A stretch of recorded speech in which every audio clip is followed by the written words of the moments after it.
दशरथ अजिर बिहारी।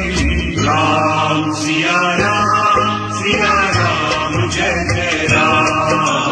राम सिया राम जय जय।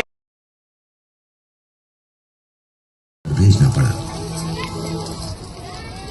राम, मैं तुम्हें 14 वर्ष के वनवास पर भेजता हूँ। जैसी आपकी आज्ञा पिताजी।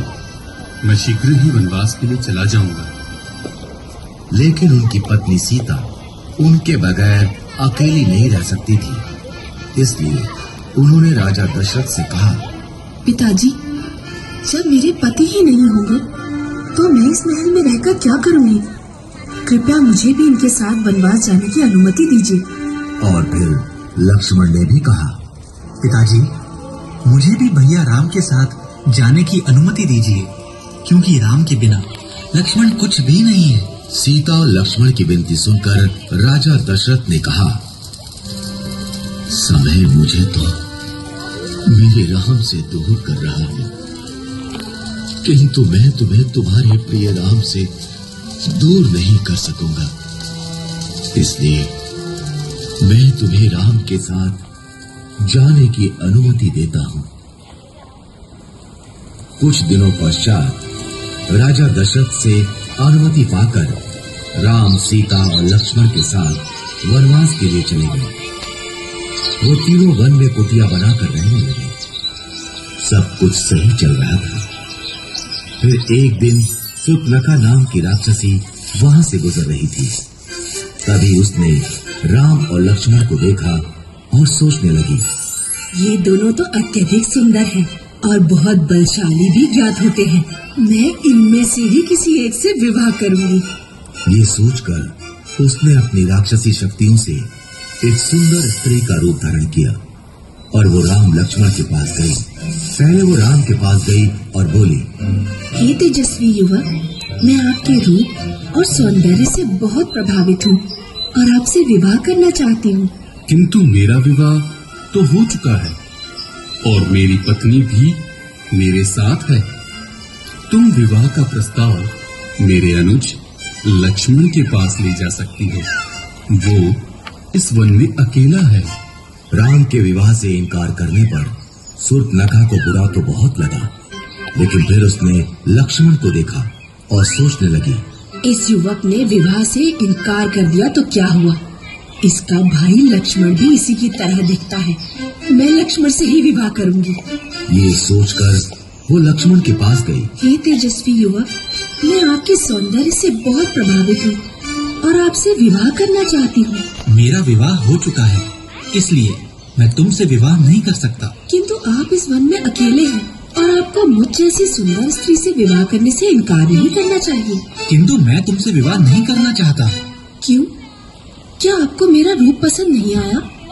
ऐसा रूप देखकर तो देवराज इंद्र का भी मन पिघल जाए, तो आपका मन कैसे नहीं पिघला? शूर्पणखा की चिकनी चुपड़ी बातें सुनकर लक्ष्मण को क्रोध आ गया और उसने शूर्पणखा के नाक कान काट दिए। नाक कान कटते ही शूर्पणखा अपने राक्षसी रूप में आ गई।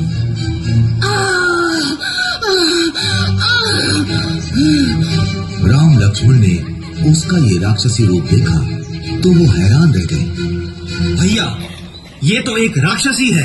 मैं अभी इसका वध कर देता हूँ। नहीं लक्ष्मण, इसे जाने दो। शूर्पणखा रोती हुई वहां से चली गई और सीधे अपने भाई लंका के राजा रावण के पास पहुंची। उस समय रावण अपने मंत्री गण के साथ राज दरबार में बैठा था। भैया रावण, देखिए आपकी बहन शूर्पणखा के साथ क्या हुआ। शूर्पणखा, तुम्हारा ये हाल किसने किया? तुम मुझे उसका नाम बताओ, मैं अभी उसका वध कर देता हूँ। भैया, वन में 2 भाई राम और लक्ष्मण रहते हैं। उन्हीं में से एक ने मेरे कान और नाक काटे हैं। तुम यही रुको, मैं अभी उसका सिर धड़ से अलग करके लाता हूँ। नहीं भैया, उन्होंने एक स्त्री का अपमान किया है, इसीलिए इसका प्रतिशोध भी आपको ऐसे ही लेना होगा। क्या मतलब? मतलब ये कि उन दोनों भाइयों के साथ एक अत्यंत सुंदर स्त्री भी है आप उसका हरण कर लीजिए। सीता का हरण होने से राम वैसे ही मर जाएगा। रावण ने शूर्पणखा की बात मान ली। वो एक मायावी राक्षस मारीच के पास गया और बोला, मारीच, मेरी आवश्यकता है। आज्ञा कीजिए लंकेश। मैं राम की पत्नी सीता का हरण करना चाहता हूँ। इसमें मुझे तुम्हारी सहायता चाहिए। किंतु मैंने सुना है, अगर उन्हें ज्ञात हुआ कि मैंने उनकी पत्नी को हरने में आपकी सहायता की है तो वो मेरा वध कर देंगे। और अगर तुमने मेरी सहायता करने से मना किया तो मैं अभी यही तुम्हारा वध कर दूंगा। मारीच समझ गए कि उसके पास अब कोई मार्ग शेष नहीं बचा है और उसे रावण की सहायता करनी ही पड़ेगी। वो दोनों वन पहुंचे। वहां रावण की तरकीब के अनुसार मारीच ने एक सोने के हिरण का रूप बनाया और वो राम की कुटिया के आसपास टहलने लगा। जल्द ही सीता की नजर उस पर पड़ी। स्वामी, मुझे वो सोने का हिरण चाहिए।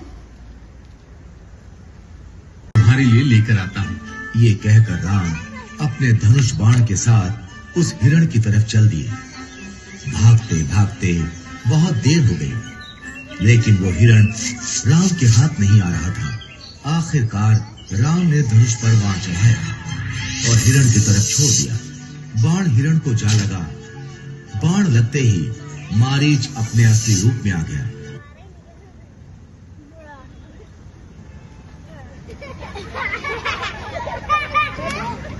बदलकर राम की आवाज में कराहता हुआ चीखने लगा, सीते, लक्ष्मण! लक्ष्मण, लगता है तुम्हारे भैया किसी संकट में हैं। तुम जल्दी जाओ। लक्ष्मण जानते थे कि राक्षसों की चाल है, लेकिन वो सीता को मना नहीं कर सकते थे। इसलिए उन्होंने कुटिया के बाहर बाण से लक्ष्मण रेखा बनाई और सीता से बोले, माता जो भी हो, आप इस लक्ष्मण रेखा से बाहर मत आना। और तरफ चल दिए। लक्ष्मण के जाते ही रावण वहां आया और तपस्वी का रूप धारण कर सीता की कुटिया पर पहुंचा।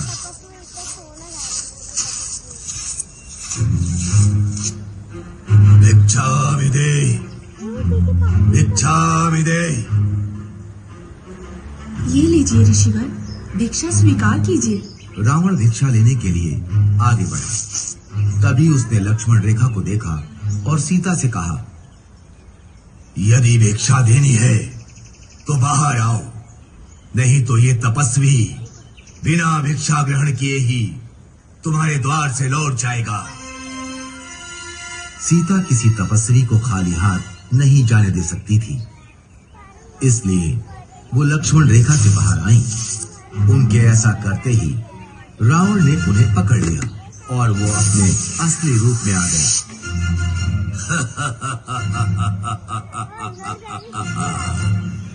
मैं कोई तपस्वी नहीं, मैं लंका का राजा रावण हूँ।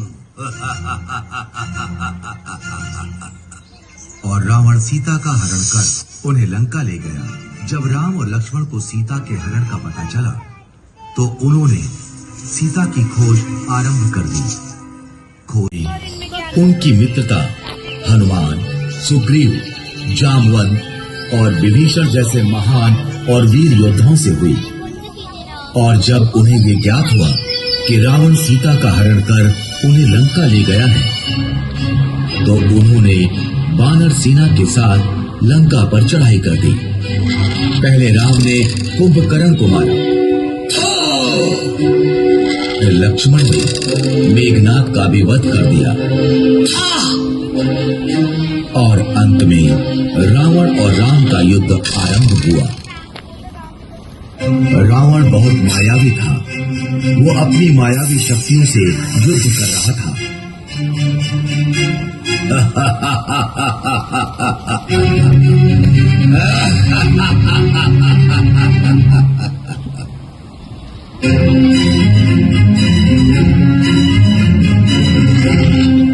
राम के तीर उसे कुछ क्षति नहीं पहुंचा पा रहे थे।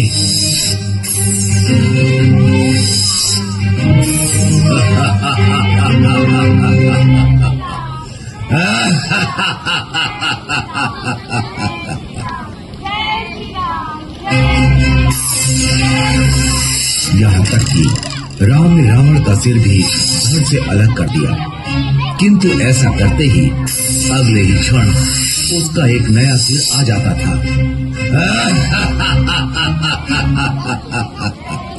ये रावण मरता क्यों नहीं?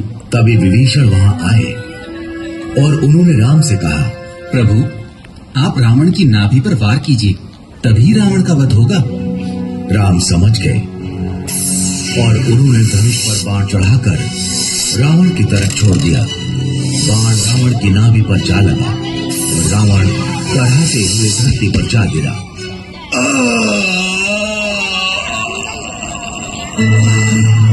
इस तरह राम ने रावण का वध किया और सीता को लंका से छुड़वा लिया।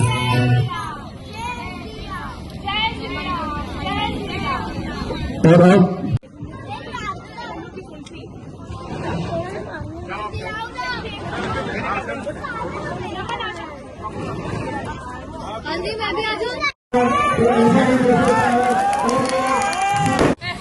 उनको